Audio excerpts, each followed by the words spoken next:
Hey there, Alan Matthews from Classical Guitar Shed here. Let's talk about steps and accidentals in music notation. This is on the guitar, but like all music theory, it's also on every other instrument. And in fact, piano is really easy to visualize. And so we're going to be looking at a piano keyboard on this video as well, just for a quick explanation of this concept of steps and accidentals. All right, if you don't know what this is, you will in just a few short moments. So buckle up and get on your music theory hat, because away we go. If you enjoy this, please subscribe to this channel and we'll do it again. Okay, first term of the day is a half step. Now on the guitar, a half step is any fret to the next fret. So from the second fret to the third fret is a half step. From the third fret down to the second fret is also a half step.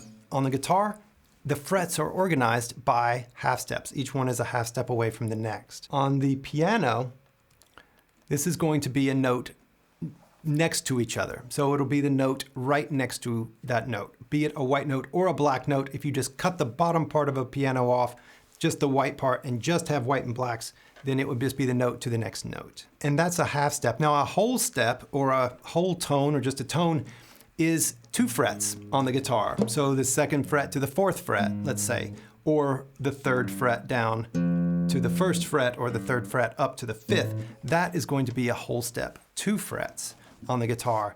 On the piano, it's just skipping a note. So it's 2 half steps. We go up.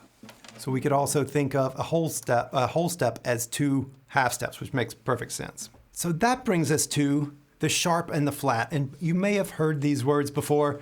A sharp and a flat simply tell us to move the note, whatever the note is written on the music notation on the page, move it 1 half step.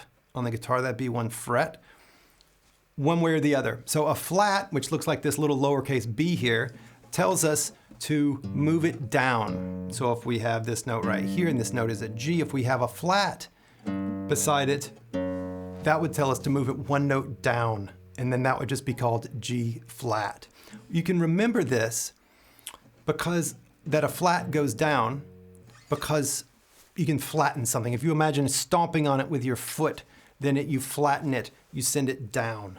So that is a way to remember it.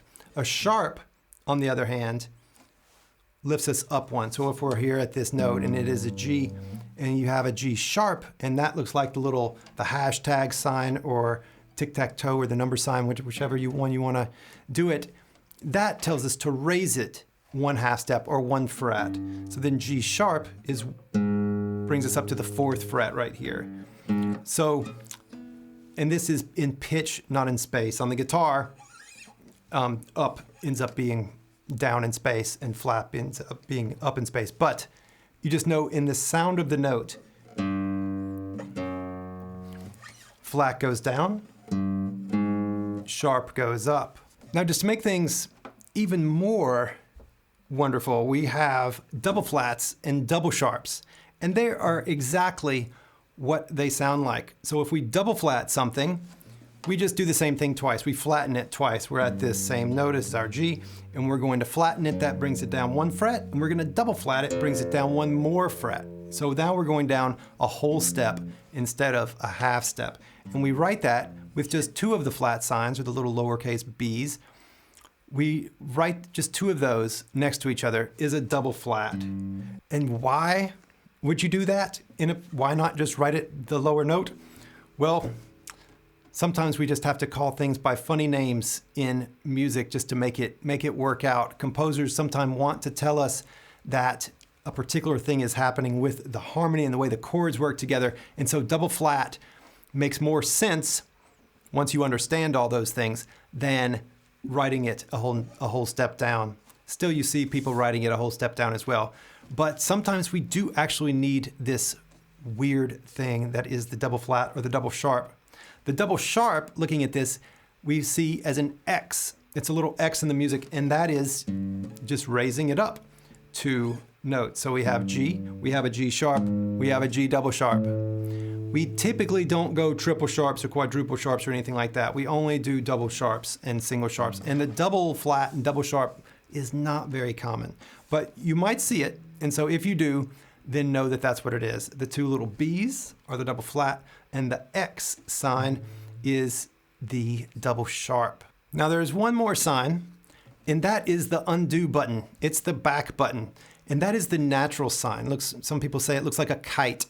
And so this natural sign undoes an accidental. So if you have the G sharp, and then the next note is a G with a natural next to it, then you would play back the regular G without the sharp. And that happens whether there's an accidental in the bar or whether it's just for the whole piece there happens to be a G sharp in the entire piece, then a natural sign would also undo that.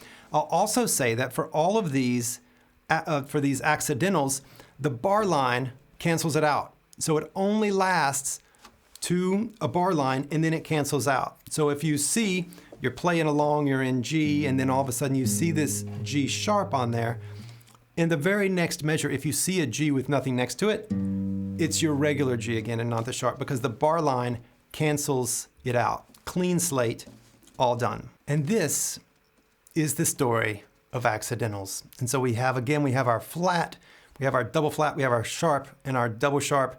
And to undo everything, we have the natural sign. Again, flats go down, sharps go up, and the natural sign just wipes the slate clean, and we go back to our natural note, which is just the note name as it's played. All right, hope you've enjoyed this. Best of luck in learning music theory and reading music. Thanks so much to musictheory.net for these slides. And if you've enjoyed this, please do subscribe to this channel. See you soon. Bye-bye.